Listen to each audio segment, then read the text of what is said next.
Ready or not, here we go. That's right, people. Welcome back to another episode of Crypto News with Julie Kennis. I'm your host, Julie Kennis. And as you can see, I am in a new location.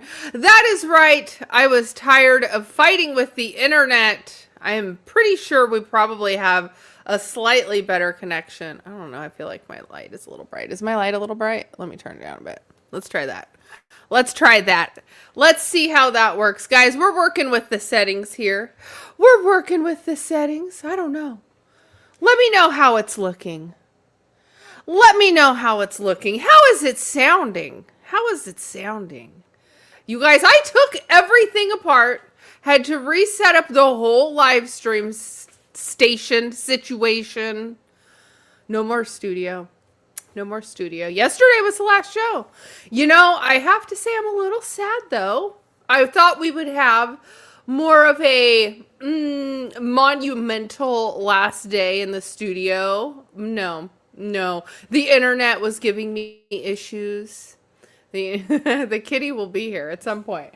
There's actually two of them. You guys know I have two cats. So if I were to guess the one that's going to come say hello at some point, it would probably be Toby.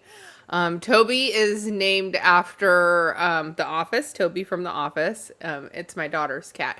And he will like come jump up on the counter right here and open this window and look out the window. So he will probably pop in and say hello to us at some point. My cat, Gatsby, he's a little shy. As you guys know, he's a three-legged tripod cat that survived being hit by a car, drug his limp leg up into the backyard, asked for help, took him to the vet. 2 surgeries later, he's down a leg and he's up, down a life, but he's up. He's up overall. So Gatsby may come down here, but I will say, just because he's a 3-legged cat, he's missing his back leg. He doesn't come downstairs unless he has to. He just prefers to stay upstairs. Number one, because it's a little warmer up there. So, anyway, I like went running upstairs to go grab something and it scared him. And he was like laying up against the wall looking at me, like making sure he wasn't in danger. So I don't think he'll be down anytime soon. But if we see anybody, it'll probably be Toby. Toby will be around at some point. We'll say hello to him. He is a very mischievous cat. So Toby, he after Amelia got sick. So I never planned on having 2 cats. I really just wanted the one. But after Amelia got sick, the neighbor ended up having kittens. And my daughter, oh my gosh, she just melted when she saw this little kitten. And I couldn't not let her have the cat. I'm like, you've been through so much. She was going through so much with her health. And she wanted that little kitty so bad. And it was so cute because she would sleep on the couch and he would just curl up right there with her. And it was the cutest little thing. So they're 2 little peas in a pod. You know, when she gets older and moves out, Toby's going with her because that's like her cat. That's her cat. And so yes, I'm watching the comments come through Blockynomics. Good looking out, Mike Volmer. And shout out to everyone else who is here in the chat. Just talking about my cats. You guys, I'm not in the studio anymore. I'm live from home. I'm going to be coming live from my house every day now. Just, you know, I spent the last year driving to the studio and, you know, I'm just going to live stream from home now. I think it's going to work out from here. Hopefully we'll see how it goes. I can't close the door to the office. So this it's not always going to be the most ideal situation. Like, you know, my kids will be home or something. So we'll see how this goes. But for now, this will work. This will work. I do need to rebrand the top though. The branding on the top does not go with my new environment. So I'm going to have to like update that. And that was the one thing I did not get to today.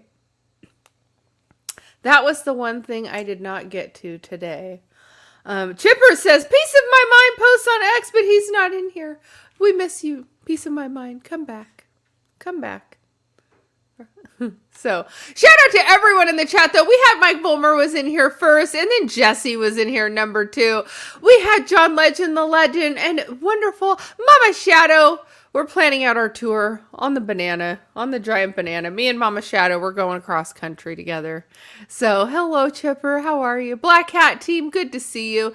Good to see you. Hope you're enjoying your vacation. Is that what we're calling you? Are you on vacation right now? That's good stuff. That's good stuff. So good to see you. John Myers, welcome in. Welcome in. I think I got everybody. If I missed you, I'm so sorry. I'll get to you. Just feel free to jump in over on the chat. If you guys are on X, you can stay on X. But if you want to chat with us over on YouTube, go over to the YouTube. Where is the 16:9 screen? That should be there. It should be there. Is that not there? I don't know. I don't know, Jesse. It should be there. I should have both streams going. I should. So, you guys, I hope you're having a great start to the day. As always, this show is powered by the Gokhshtein News Network. Smash the subscribe over on YouTube. Help me get to 1,600. I think I'm at like 1533. It's like bouncing around right now. Just don't unsubscribe to me, okay? I see my friend Dano Crypto. He posted for the last 90 days. He lost 23 subscribers.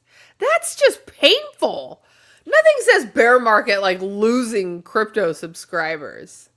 How many hours left? So I'm still at 75 hours left. So because I went into the weekend, and over the weekend I had only 8 watch hours on Saturday, and then a measly 2 watch hours on Sunday. So tonight at midnight, I'll get 2 watch hours. So, and then I'm going to lose watch hours from last year, 365 days ago, that fall off. So I'm kind of still stuck at 75 watch hours for the next 2 days. So yeah, I'm just stuck for a minute. The weekend came. I did not go live stream. You guys know I don't live stream on the weekends. I try to take the weekends for family, to be with my kids and enjoy time with them. So this weekend we're going out of town. 24-hour stream. Let's freaking go. John Myers says, that's a big glass. This isn't even my biggest glass, John Myers. I had a bigger glass and I almost went with the bigger glass. This was my smaller glass. This was my smaller glass, and I have an hour. I have an hour that I need to sit here and talk, and I'm already, you know, I could have gone bigger. Don't make me get my bigger glass. Don't make me get my bigger glass. BP's not here. He said he's going to get me a Yeti. What he doesn't know is I have a Yeti, you guys. I took it to my studio and I left it there by accident. So, the final move out of the studio is occurring between Thursday and Friday. So by tomorrow, I kind of got to get all the rest of my stuff out of there. I've got mostly everything out though, but anyway, I'm headed to the weekend, over to the coast this weekend. We're going to celebrate my dad's life over there as a family. And so I'm excited to spend time with the family. It's, of course, going to be kind of a more somber reason why we're all coming together for my dad. But it's going to be nice for us to all be together. We're also celebrating my nephew's birthday because my nephew just had his birthday over this last weekend. So we're going to celebrate that. And then I have some content that I'm going to make. I actually have been prepping all of the content for my for what I'm creating this weekend. So I will have some fun weekend adventures, weekend content.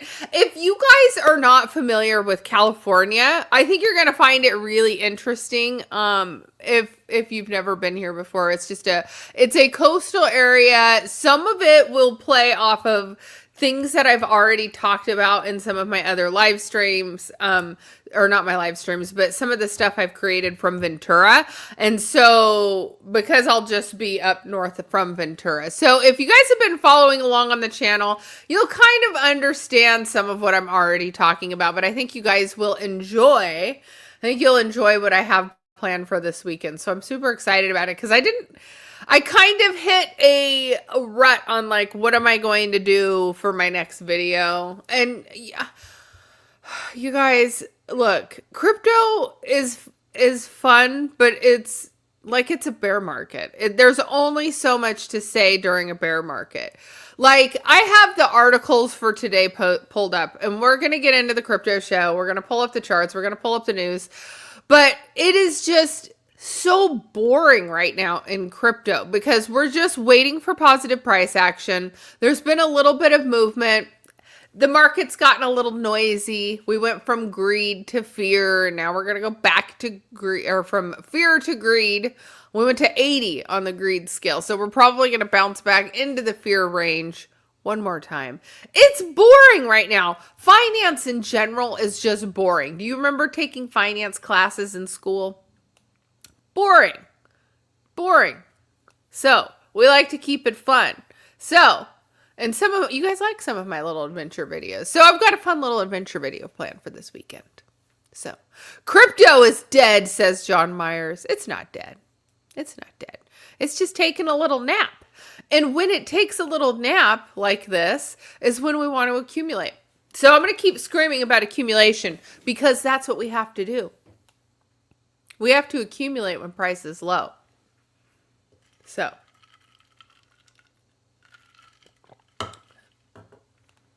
I did not get Cardano at 14 cents. I knew that was the bottom. Will I see 14-cent Cardano again? Probably never. Probably never. This morning, I went into a space with Gary V talking about NFTs. NFT super cycle. I am like, okay, this is where I'm starting to feel like we could potentially have like a repeat of the 2021 bull run where it was altcoins, NFTs, less focused on launching new coins, new narratives. So I'm a little hopeful because as I was listening to Gary V talk, the space got more and more full. And if you guys have been on Twitter Spaces, you know Twitter Spaces has kind of been dead. There's not really a whole lot of action with it. And when was the last time Twitter Spaces was a thing? Is when NFTs were a thing. So, but now we're starting to hear about NFTs again. And all of a sudden the space gets full of people. Everybody's in there. Everybody's feeling bullish. Everybody's feeling bullish. In fact, people are starting to feel a little bullish on altcoins again. And people were kind of wondering if altcoins were dead, if we were never going to have another altcoin season, which just doesn't make any sense to me. The majority of altcoins were coins that were built with infrastructure and purpose. So, let's see. $1 Million Highway live stream. I don't even know what $1 Million Highway is. What is that? Is that a road? Is that a road near me? I don't even know what road that is. Let's see. And then Mike Volmer says, I'm not far from the $1 Million Highway. Are you trying to send me to Mike Volmer's house? Is this a setup? I feel like you guys are setting me up. This is a setup. I can tell. I do have my new car. In fact, I need to put my new plates on. I won't show you my new plates, but here I got my tags. Put on my new plates. My new car. I'm really excited about it. I'm really excited about it, you guys. So I might be ready to go cross country. I might be ready. Google it, Julie. I don't know. I mean, I feel like I probably should have done like the road trip while it was summertime. Yeah, the car I was driving over summer, though, that is now my daughter's car, that would not have made it. That would not have made it. I'm trying to think. I drove it all the way to Vegas and back, and I'm like shocked that that car made it to Vegas and back because I did go through Death Valley. But the only reason it made it was because I went before it was too hot. I went early mornings, and traveling early morning helped me from being like, you know, in a dicey situation with a car in the desert. So I try to be responsible when I go on road trips, you guys, because I am a bit of a road warrior. I rack up the miles on my car. So don't tempt me, because I might go check out this $1,000,000 highway, $1,000,000 highway, whatever you call it. All right, you guys, let's go ahead and dive into the show for today, because I am feeling as though people are feeling like we're going to have a really big dump in the market. And so let's go ahead and take a look at the crypto charts.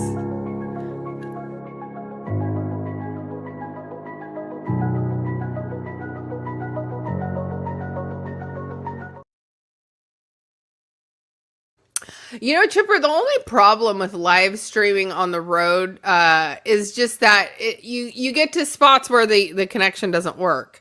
And I tried it, like Blocky was doing his drive-in lives, and I really like Blocky's drive-in lives. So I thought I would try it. And as I was driving around town, it didn't work. Like even here in town, the Wi-Fi connection or the just internet would drop out. And so unless you're in an area with good internet, he says, Starlink, how am I supposed to get Starlink? I don't have Starlink. Chipper, you're just throwing words out there. I don't have Starlink. Yeah, I'm sure at some point we're going to be there to where we can live stream anywhere 24/7. But this is what I run into when I'm live streaming. Like when I'm in hotels in Vegas, there'll be dead zones. So it's like I can't just walk through the casino because all of a sudden the connection cuts out. So, and then same with like when I'm driving around. I would love to just drive and live stream wherever I'm at.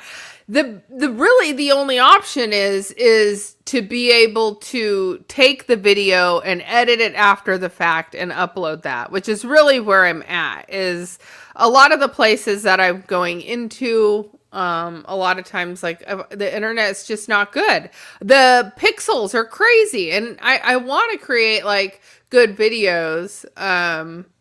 You know, so I'm like up against this, like I want high quality videos, but I also want to live stream. And so this is where I've settled on. I just make videos about the stuff I'm interested in and stuff that I want to go do. And then if I live stream, I'm a live stream and talk about crypto with you guys.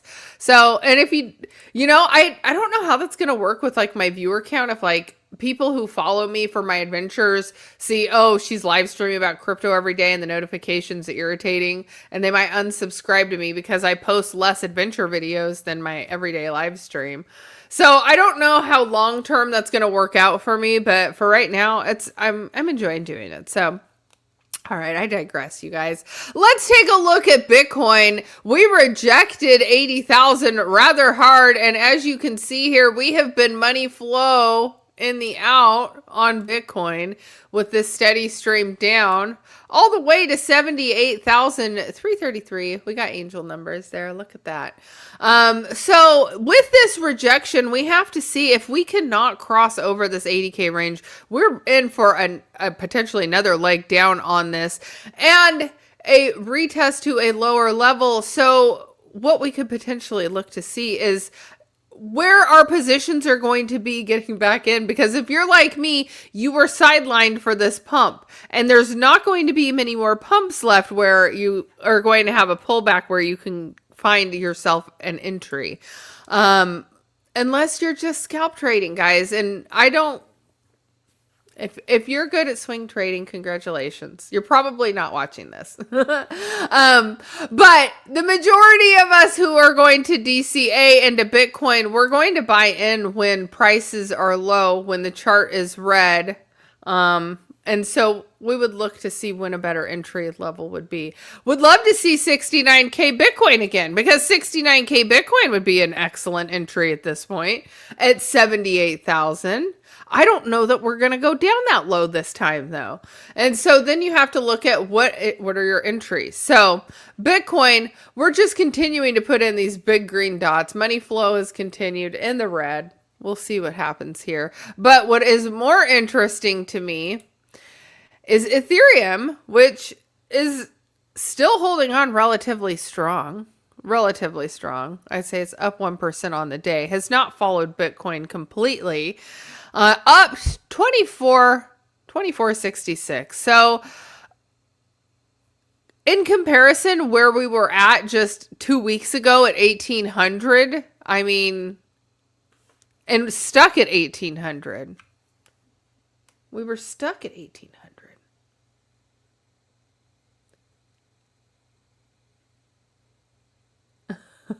Oh, Mama Shadow, you didn't miss much. You didn't miss much.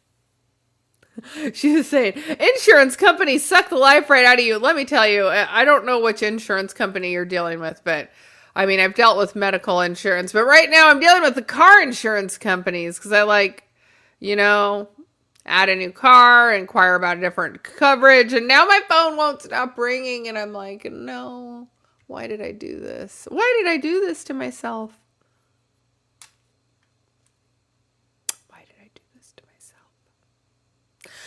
So Ethereum looks good in comparison. And this is why I feel like potentially we're going to have an altcoin season this time. Because if you remember last bull run, at the start of last bull run, Bitcoin would rise and others would rise with it. If Bitcoin would fall, everything else would fall. This time we've had some upwards momentum on Ethereum, and it has stayed stronger comparative to Bitcoin, which has fallen. And so looking at Ethereum, now take a look at Solana, because we see the same thing over here on Solana, because Solana went up above 100, although it is still down and it is in the 96K range, $96 range. It is still up from where it was at because it was stuck at 70. It was stuck at the 70s. So hovering near $100 Solana is a lot better shape, which overall, also Chainlink, another one we've talked about, was down at $8, has had to run all the way up towards nearly 12, still sitting at 11. We've had a good run on 3. These are just 3 altcoins that I've looked at. Just 3. Now, ADA, as you guys know, gave me that 14 cents, and I felt like that was bottom. We're still at 20 here. I say Bitcoin goes down, this goes down. What are we going to see? I don't think we go lower than like 18 cents again on ADA. I just don't. So I need to figure out what my entry points are on this next pullback, because I do have some money sidelined and I'm like I'm ready to play. Hello, Dreamer. Welcome in. Good to see you. Good to see you. All right, but money flow has been in the red on all of these. Let's take a look at Sui. Sui's trading at 73 cents, down 2.5% on the day. XRP is down 4% and is trading at $1.37. $1.37. All right. Just gonna look and see what gold's doing. Gold's still at $45.91. All right, you guys, let's go ahead and hop over and take a look at our crypto bubbles. Everything is mostly red. Top 100. Mostly red, with the exception of SPX 6900. Look at that. 55 cents. But, okay, on the monthly, it's up 70. I remember I was looking at it just yesterday, so it's funny to see that it's up again today. Is the conviction returning to SPX? I do think it's a meme coin. I don't know if you hold SPX, you call it more of a culture coin. I don't think you call it a meme coin at this point. I think it's a cult coin. Anyway, I digress, you guys. Top 100 is pretty red. It is pretty red. People who have conviction on SPX, they're obviously backing up the trucks and buying more of it. There is strong conviction on that play, though. So, all right, you guys, let's go ahead and see here. All right, let's go ahead and take a quick break. We'll hear a word from our sponsors over on today's show. Our sponsor is Personas. Let's hear from our friends over at Personas. Social media taught us how to post, scroll, and react, but not always how to truly remember. Our most meaningful memories are everywhere, hidden in camera rolls, old messages, voice notes, and forgotten folders. Personas brings those memories together, creating a living memory profile you can keep adding to as life goes on. Photos, voice clips, videos, and personal stories become the foundation of a Personas, built from real memories. The people who know you best can add the moments only they remember. stories, photos, voice notes, and milestones. With memory requests, nothing is added without approval. Every story is reviewed, accepted, and preserved with care. Personas is different by design, not built for attention, but built for meaning, connection, and legacy. It is not about replacing someone. It is about preserving the voice, wisdom, and love they chose to leave behind. A personas can grow through every chapter, from childhood to family to future generations, still adding to the story. This is Personas, a new way to share who we are, remember who we love, and keep stories connected. Personas, built for memories, designed for connections. All right, you guys. All right, you guys. I just realized there's no Po-Man in here. Where is Po-Man? Like, wait a minute. I expect there to be no Blocky, but where is Po-Man?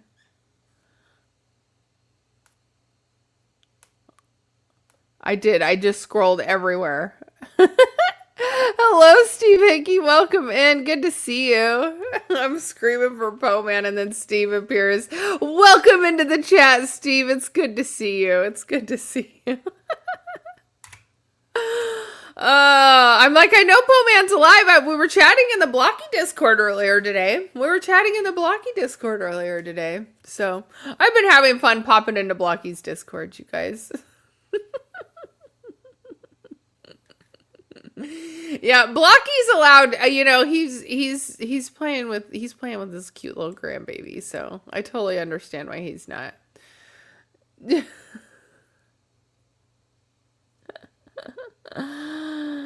Steve Vicky said, "Are you yelling at me and Poe?" I am. I'm yelling. I am yelling. Poe, you're. Now I see it going everywhere, you guys.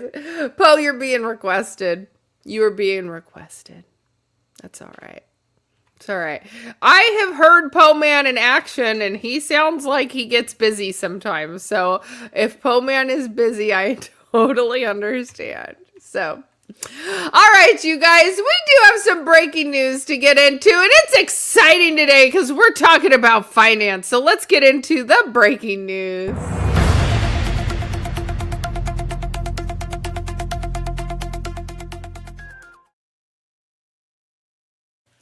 All right, hold on. I am on the wrong article. Oh, wait, no, I'm not. I am not. Oh, my God. You guys, I cannot be stopped today. I am uncontrollable. All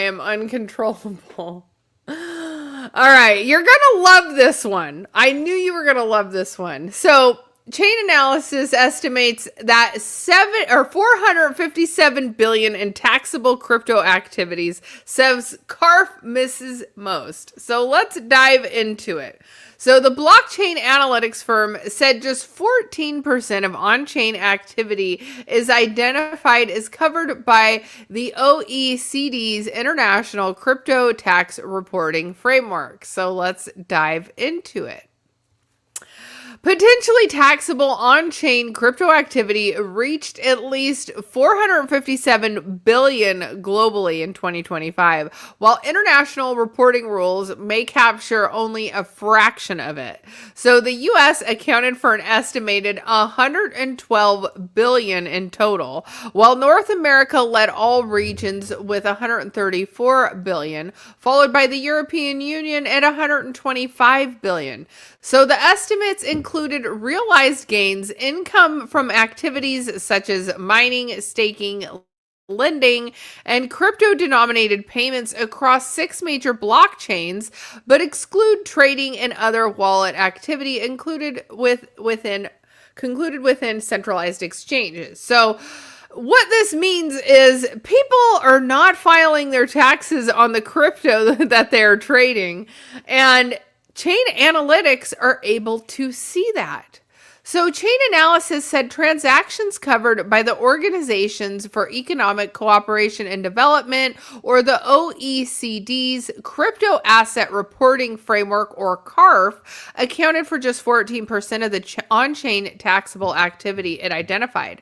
The remaining 86% includes activity on decentralized exchanges, peer-to-peer transfers, and on-chain income streams and payments. CARF, developed by the OECD in 2022, requires covered crypto services providers to report customer transaction data to tax authorities. So they can see here from what has been reported, only 14% is actually being realized on taxes. So CARF's limits on-chain tax reporting. So the CARF data collection began on January 1 of 2026 in 48 jurisdictions, including the United Kingdom and European Union, requiring covered crypto platforms to collect additional customer and tax residency information. Under CARF, in-scope crypto providers collect customer and tax residency information and report transaction data to domestic tax authorities, which can then share that information across borders. So, CARF focuses on crypto intermediaries, also helps explain gaps highlighted by Chain Analysis. So, Kobe Mangels, who's a former OECD advisor who worked on CARF, told Cointelegraph in January that the framework was designed around intermediaries that facilitate crypto transactions as a business. So much of decentralized finance therefore remains outside of the reporting parameter, as there may be no centralized operator or custodial relationship on which to impose these reporting requirements, or meaning that this number is just underreported in general. So although it's nearly 500 billion in taxable income that has been reported, that's just a fraction of what has actually been generated that has been reported. And is there even any oversight on the people who are actually reporting? Is everyone reporting as they're supposed to, etc., etc.?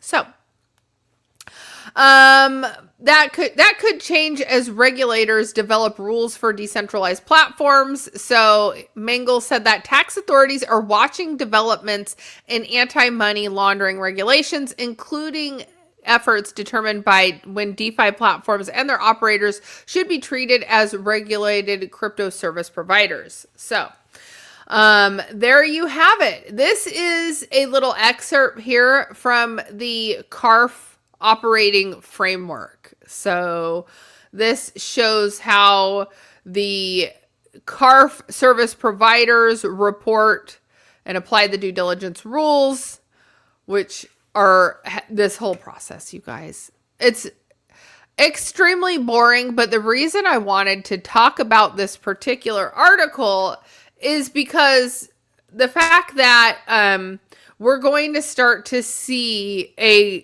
crackdown, in my opinion, on people who are reporting or underreporting crypto gains. So it's one of those things where you need to be, if you receive your tax forms 1099-DA in the mail, if you've received a 1099-DA, the U.S. government has also received your 1099-DA. So your 1099-DA that you receive, you probably want to go ahead and file that. So, and if you don't, just know that like they're going to potentially see some discrepancies between what you have filed in your taxes and what they're seeing your taxes reported as. Because ultimately, when we're looking down the path of what we have now, which is that we're really looking at like this crazy surveillance state, basically. Hold on, let me do that. Can I do that? Ooh, I made it smaller. I got a bigger face now. I like that. I'm not all super pixelated either. You guys, I like it. I like it. So as we continue to move forward with crypto regulation, with AI integration, with the fact that we're underreporting taxes, and governments are going to be made aware of that. We're going to see, I think, more of a crackdown on cryptocurrency and if people are reporting or not reporting their crypto gains. So, with that being said, 1099 DA, if you receive it, the US government has received it, you want to file that and report the taxes. If you receive something in the mail saying that you are being audited because there is something with your cryptocurrency that maybe was not filed, then you need to seek some sort of crypto attorney that's going to help you. That, depending on obviously like how much it is, like if it's not anything that you're really too worried about, then that's on you. But if it's an amount that you're potentially worried about, we've talked about here on the channel, and we've had Andrew Gordon on the channel, who is a crypto tax attorney.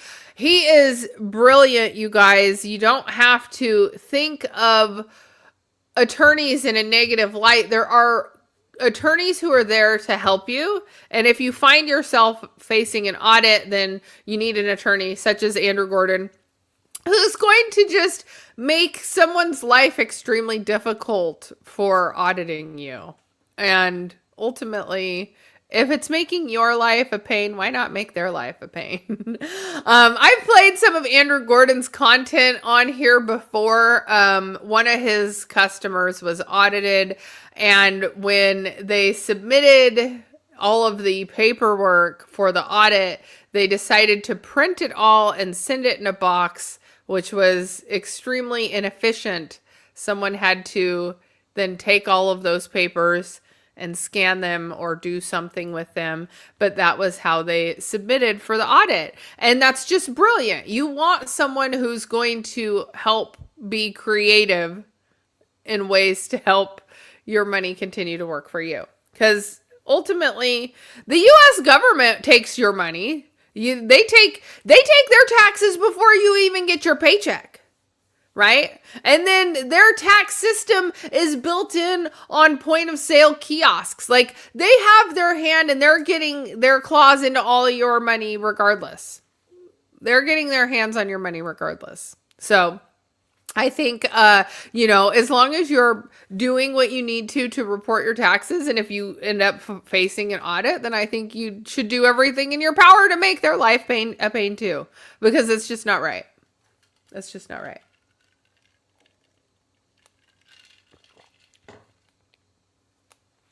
Yes, I'm with you, Blocky. They won't call you because if anything, they owe you money. That's how I feel. I'm like, if anything, the government owes me money. I mean, I paid my taxes, and I've always paid my taxes. I have never even been late on taxes in my entire life. I have always filed within that same year. The worst I have ever done is filed in an extension to July. That is or June, or I forget when my extension was, but that was the worst. Now, I mean, I've been doing taxes so long now. I do my taxes myself. It's like I paid someone else to do my taxes for many, many years. And then the more that I got into doing, and ultimately, here's what I realized about taxes. I know we've gotten really boring. This is some definite finance channel stuff here. What I realized is, for me to do my taxes, I have to pull everything together for the tax person. I have to give them all of it. So I'm already doing the majority of the work to pull it all together. If I've already done everything to pull all of this together, why am I not going to just punch in the stuff myself? It's literally opening an app and then punching it all in yourself. It's not that hard. It's not that hard. So I don't understand why people aren't paying their taxes. Unless you do something really silly, like my brother, once upon a time when he was a younger gentleman in his career, he claimed exempt. And if you've ever claimed exempt on your taxes for a year, you will wish you didn't. Because at the end of the day, the government takes so much out of your paycheck that if you don't let them just take it right then and there, you will probably find yourself in jail, because most people cannot climb out of a $50,000 tax debt.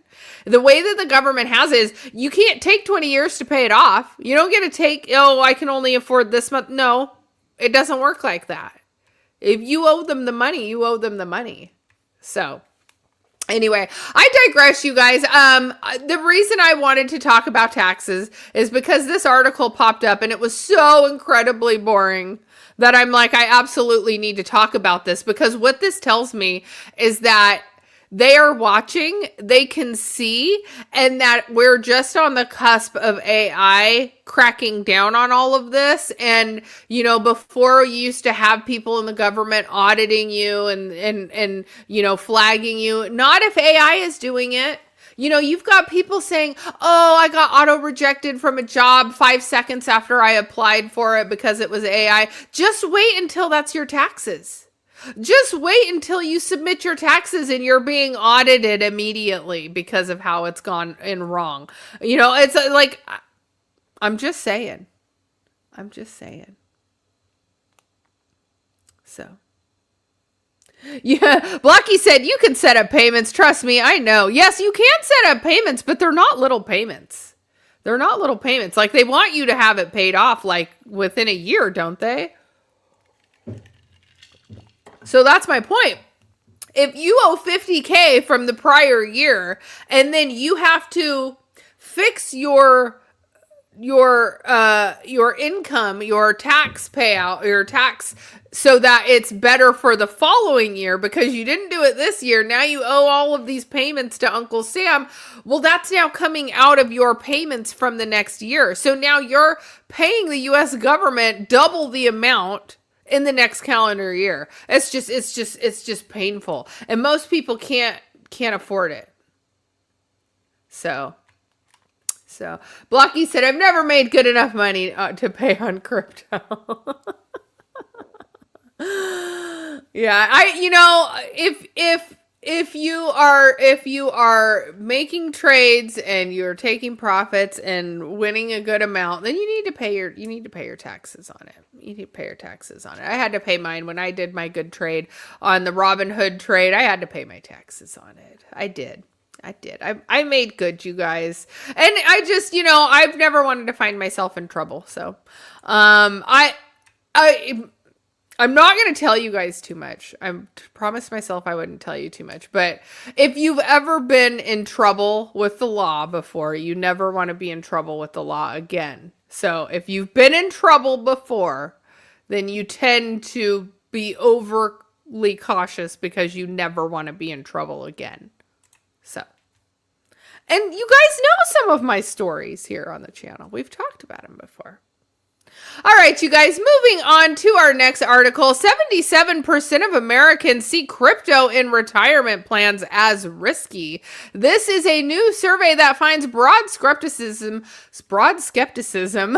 towards crypto in the workplace retirement plans as U.S. policymakers move to expand access to alternative assets.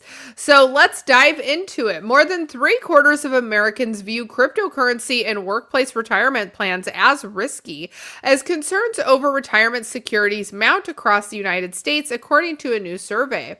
The survey found that 77% of Americans consider crypto in workplace retirement plans as risky, including 46% who view it as very risky, while 53% oppose employers offering crypto as an investment option.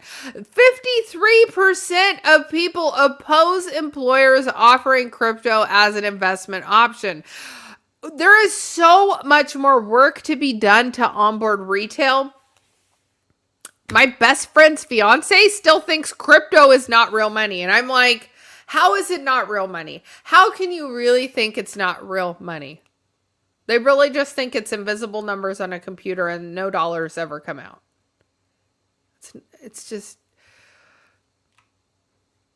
And it doesn't matter how much I talk about it to him. It just doesn't register. And I really think that there's just people who understand investing and trading, and then there's people who do not understand investing and trading.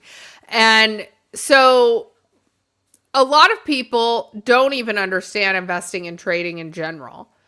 And it's people who are a little more aggressive in the stock market that even moved into crypto. And so I'm really not surprised, but I feel like this number is more a generational number. Like, I feel like the youth is more likely to invest in crypto. And it's just probably I don't want to say the boomers, because even my mom is like heavily into Bitcoin. Like, it doesn't need to be just the boomers. It's just that some people are much more risk averse, and there has been so much negative news around Bitcoin for the last 16 years that some people are just really afraid of it. So the skepticism comes from 80% of respondents that said the U.S. faces retirement crisis, up from 67% in 2020, while 61% of concern are expressed concern about achieving financial security in retirement. So it could just be that some of these people are just worried about retirement in general, right? It could just be that people are worried about retirement in general. So, and like, I know people that say I'm never going to retire. Do you guys know anyone that says that I'm never going to retire? It's sad when you hear that, but it's the sad reality of what people feel, that they just won't ever be able to retire. So the affordability pressure are also weighing on retirement savings, with 68% saying it's becoming harder to prepare for retirement and 77% saying that debt prevents them from saving adequately. The survey was conducted by Greenwald Research between October 24th and November 14th. So that was last year. And the Americans aged 25 and older were the ones weighing in on this. So I think it's going to change, though. Let's go ahead and see here. It says U.S. policymakers move to broaden alternative assets in 401ks. So while the reports indicate that Americans' broad view of crypto is risky in retirement, the Trump administration and federal government have moved to broaden access to alternative assets in retirement accounts, bringing crypto and non-traditional investments further into the retirement and savings debate. The U.S. Department of Labor rescinded its guidance in May of 2025 and urged 401k plans fiduciaries to exercise extreme care when considering cryptocurrency investments, returning instead to a neutral approach of neither endorsing nor discouraging crypto in retirement plans and investment menus.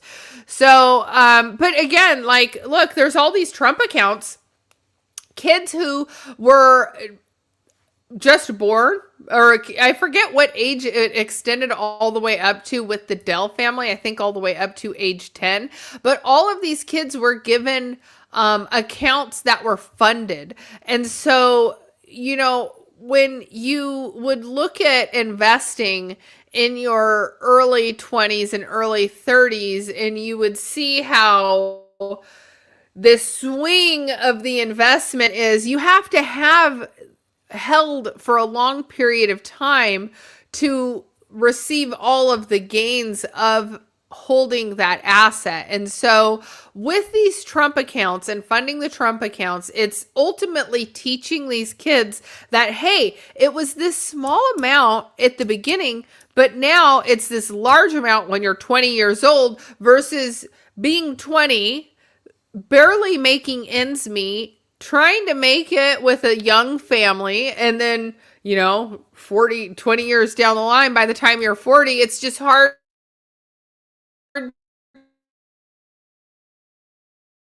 to see. It's really hard to see the that just in general. So if you're here, shout out to you. You made it when the rest haven't. Why am I getting all glitchy? Wow, that's cute. Wow, I'm gonna blame it on Blocky. You guys, it's like glitching me out so I look slow and drunk. That's cool.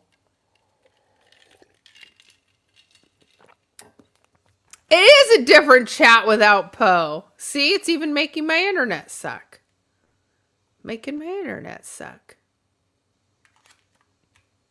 What the heck? What the heck?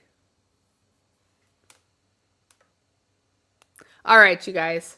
I do got one more article for us to dive into. All right, Ethereum developers propose staking contract update to mitigate quantum attack risks. Let's go ahead and dive right into it. A group of Ethereum researchers proposed building the contract that allows participants to become validators to help secure the blockchain from potential quantum computing enabled attacks.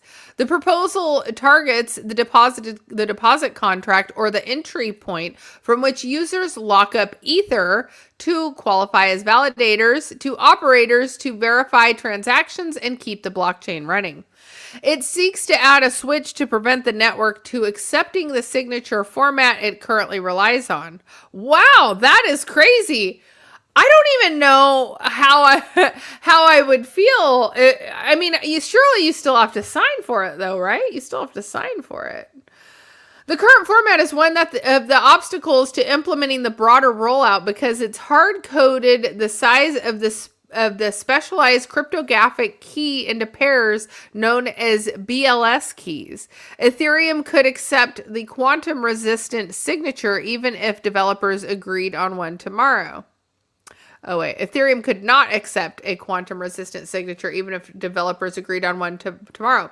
So roughly 42.4 million Ether is staked on Ethereum as of Wednesday, worth about $104 billion at current prices. All of it is secured by validator keys using the format of the draft could eventually retire.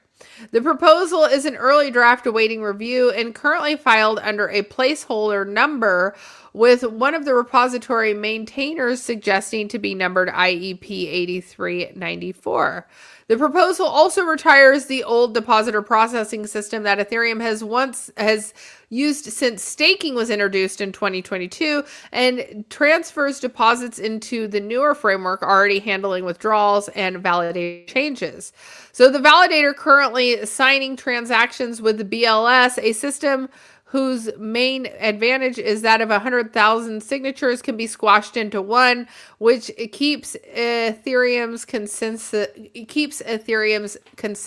affordable. So the technology, however, is built on an elliptic curve maths that quantum computing running SOAR algorithm could uptick. So letting an attacker forge a validator's signature. So that is where they're trying to ultimately fix the issue. So, it's interesting now. You guys remember when Ethereum was doing the upgrades, and they were really trying to compete with Solana and their gas fees. Like, Solana gas fees are so low. The big complaint back in 2021 was all the gas fees on Ethereum. So 2022, they roll out this new framework, which allows the validator signatures to condense it into this small, it squashes it into a single, I don't know, pixel, whatever you want to call it. It makes it easier. So now that update, they're realizing they're going to have to update it because that's potentially going to create a problem for quantum computing. So, if approved, the proposal could deploy the BLS deposits in operational and other schemes able to register alongside them. A later decision could disable the BLS deposits permanently. In that case, validators are already staking with the BLS keys would not vanish, but new validators would be unable to join with one. So as such, Ethereum would eventually need a separate change telling validators how to check whenever the signature arrives. This is the validator of half of the migration where the other half is already in play. The EIP 8141 or the frame transaction proposal, which is under consideration for the HOTOG upgrade, which is due later this year, would allow ordinary Ethereum accounts to change the cryptography, approving their transactions without moving to a new address. So did I say that right? The HOTAGA upgrade. Do you know that like every time they do these upgrades on different blockchains, they always give them these crazy names, and like in each different blockchain is its own siloed ecosystem with all of its own jargons, all of its own validators, nodes, its own dexes, centralized exchanges, and everything built on top of it. Every time you step into a new blockchain, it is like a whole new world, a whole new set of lingo. There is so much going on, you guys. Like the first time I ever went to the podcast studio in Venice Beach, and it was like heavy Bitcoin space. Like, I've always spent time in Ethereum spaces, and then I had spent some time in some Cardano spaces, but I'd never really been around like the Bitcoin stuff. And then once I hung around the Bitcoin guys, I'm like, this is a whole new language altogether. I have never even heard of half of the stuff you guys are talking about. And so it's funny because as I'm like reading through this and the EIPs, and I used to know some of the EIPs, and then you got to know some of the ERC numbers, and then you got like the updates, the HOTOG updates, all these. There's a lot, you guys. I tell people that are not in cryptocurrency that cryptocurrency, the reason I love crypto is because, one, I have just a very busy brain. My brain is just constantly going, and crypto allows me an avenue to call myself challenged. There's always something to learn. But with that, I also tell people who are new to crypto, it's almost impossible to get on top of all of it. Like, you can really dig in and try and learn as much as you can. But I have been here every day since 2019, 2020. And there's so much being built out.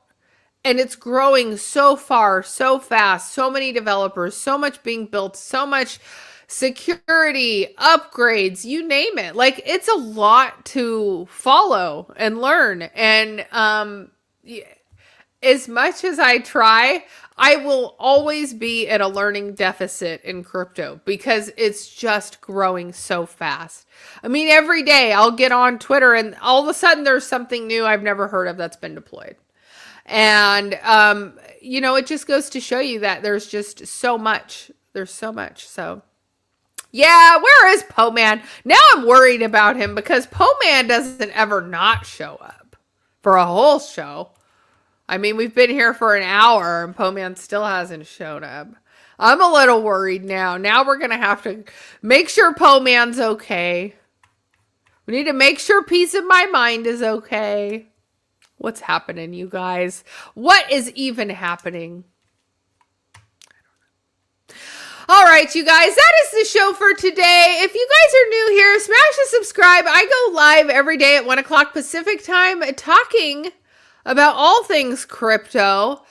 As always, this show is powered by the Gokhshtein News Network. Shout out to Gokhshtein News Network. You can find David Gokhshtein and the Gokhshtein channel over on YouTube. He goes live every morning. Po-Man is battling with a spider. I can't. The spider is winning. The spider is winning. Yes. I almost sent the GIF in the chat with like somebody dressed up like a spider dancing. Yes. I hope everyone has a great day. If you guys are new here, smash the subscribe. I go live every day at 1 o'clock Pacific Standard Time. And I hope to catch you all on the next one. Thanks for tuning in. Bye-bye.